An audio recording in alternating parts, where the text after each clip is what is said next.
What is going on, everybody? It is Dylan with Astro DFS, bringing you a brand new video. Today's video going over Week 9's Monday Night Showdown. Very, on paper, ugly one. You know, we've seen some ugly ones in primetime before that have exceeded expectations, and some ugly ones that are just plain out and simple ugly. This one's definitely interesting. Got a very strong defense and a very strong offense on opposing sides. So we'll kind of see what that looks like. I guess you could say Jets offense been underperforming. Chargers defense, especially the passing defense, very underperforming. So we'll see what that looks like, but let's break it down. So Austin Ekeler, most expensive player on DraftKings, second on Fanduel behind Herbert. They're kind of flip-flop on both sites. Some of the notes. Jets have given up 4.3 yards per carry, 144.9 yards per game through the ground, and that is second most allowed. So someone like Austin Ekeler, to where they're starting to get him included a lot more on the ground, not just in the passing game, but still. Jets are also giving up 322 receiving yards to running backs, and that is a top 10, I believe, as well, too, for most allowed. And Austin Ekeler, through 4 games, has got 16 red zone opportunities, so that's rushes and targets. So about 4 games, so that's something really good there that you want to target. Justin Herbert, I have as a fade, and it's not a great fade. I don't love it. It pains me to say this. I'm going off of how strong the Jets defense is, how much I like Austin Ekeler, the banged up Chargers weapons, and I'm going off of that, right? I'm not going off of Justin Herbert being bad or anything like that. It's the price that you're paying for him, right? With some of these guys up here, like especially if you're playing Austin Ekeler, it's really hard to afford both, especially on DraftKings. That's half your salary right there, and then granted, there's a lot of values on tonight's slate, and I'll give you that one. But I don't know if it's worth getting to Justin Herbert, 20 fantasy points, where I think that's realistic, somewhere between 18 to 20. For him to really pay off, though, on this kind of slate. Like, the defenses are good on paper, kickers are good, and there's some value. So Jets are only allowing 6 yards per passing attempt. Third best red zone defense. The matchups for his wide receivers are bad, and they have a -1 PFF pass block advantage. So not looking really good for him. Like I said, it's just the pricing for what you're going to get out of him. I still think he's going to perform, but it's not anything crazy. Keenan Allen is kind of in the middle for me. I think of all the Chargers wide receivers, he's got the best matchup, and it's still not even great. Tied for the most red zone targets. He's got 8, 20% of it. So that's not a crazy number either. But like I said, it's almost impossible then to pay up for Austin Ekeler, Herbert, and Allen. You're getting no top Jets exposure, and I believe you should on this slate. Because Breece Hall, 10,000, 4th most expensive on DraftKings, 4th most expensive on Fanduel, so kind of even there. A lot of volume I'm expecting him to get tonight. It's one of those games where the Jets are going to rely on Breece Hall.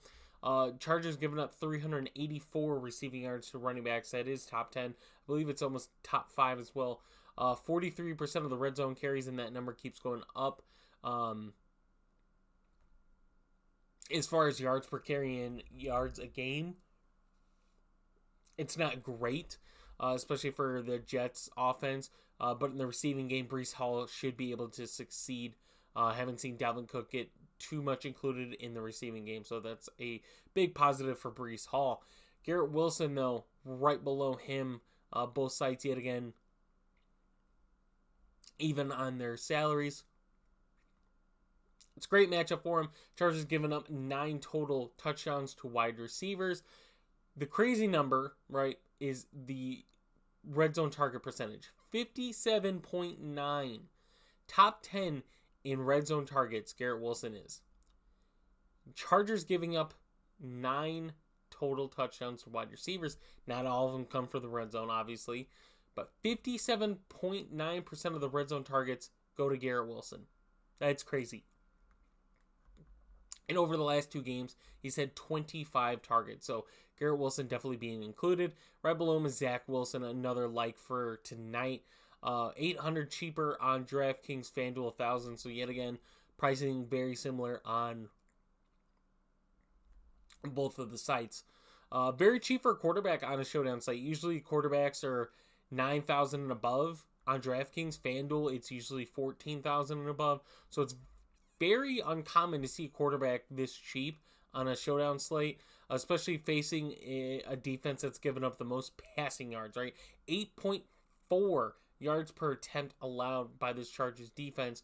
24.5 DraftKings fantasy points per game against, also number 1, and 4 rushing touchdowns to quarterbacks. This Chargers defense looked really good with some of the names and pieces there defensively, but they are not playing like it. So Zach Wilson could have a really good game. Like I said, he's just cheap to me. Like Justin Herbert priced perfectly, right? I don't have a problem with pricing. Zach Wilson though was very cheap, $3,000 cheaper on DraftKings, $5,000 on FanDuel, right? And a guy that should be pretty close to Justin Herbert on this slate, I'll take that. Josh Palmer out. Obviously, Gerald Everett, the next name. DraftKings I have as a fade. FanDuel I have as a value, right? $7,500. You look at some of the prices. It's cheaper than Quentin Johnston on this slate. All the defenses, kickers. Alan Lazard, he's cheaper than that. 2 touchdowns in the last 2 games. Jets giving up the league leading 5 touchdowns to tight ends going into the week. Palmer and Williams both out. We know that. Overall, great matchup. I think just for DraftKings, it's pretty hard to get that $5,600 price for a guy that hasn't gotten a whole lot of receptions and receiving yards. And Donald Parham getting in some red zone work too. So that's something to watch. Alan Lazard, we're just watching the injury status for him tonight. If he is in, I do like him tonight. That is worth playing. Obviously, if not, exposure goes other places. The Chargers defense, though, I like tonight. 24 sacks given up by the Jets offensive line. Chargers defensive line, 23 sacks. 10 takeaways in the last, or this season, the last 7. They've only played 7, but in those 7 games, they have 10 takeaways. Zach Wilson known for having some of those turnovers. And let's say the Chargers come out hot, they get a couple scores on, and they're up 10-0, and the Jets are playing from behind, which sometimes they usually do. That could lead to mistakes by Zach Wilson, so I kind of like the Chargers defense on the slate. Cameron Dicker, Greg Zerline, I always have kickers as likes. It's pretty hard unless some stuff really stands out. Dicker hasn't been a huge wanted asset for fantasy so far this season. Last week he had 16 points, so that was a good one. Jets a top 5 red zone defense. Chargers a top 5 red zone offense. So like I said, it's going to be interesting. I think Cameron Dicker can come out with some points because of that. Greg Zerline, top 5 in field goal attempts so far this season. Jets, my only concern is Jets struggle to get to the red zone, so just getting the ball downfield is a worry for Greg Zerline, but I'd probably go Cameron Dicker, especially on FanDuel. You're paying $500 cheaper, apparently. If that makes sense. I don't know. And then we go down to our values. Quentin Johnston, I love his pricing. He makes paying for him for his price tag worth it. Not a great matchup, right? Going to see a decent amount of sauce in DJ Reed. 6 targets last week, and that's with Gerald Everett being out as well. Palmer going down, so saw 6 targets last week, 4 red zone targets so far in the season, and one of my favorite value plays that you're going to play. But just below him, $400 cheaper on DraftKings, $1,000 cheaper on FanDuel. Donald Parham Jr., 20% of the red zone targets have gone to him. That's 8, tied with Keenan Allen. Saw a decent amount of snaps, kind of split it last week, honestly.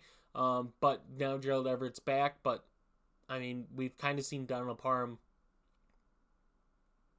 especially get in the red zone, get some more opportunities than Everett. Tyler Conklin, just a really good matchup for him as far as what the Chargers have allowed tight ends to do against him. Leads the team tight ends in receptions and yards. 0 touchdowns, I believe. Uzama usually the guy getting in the red zone.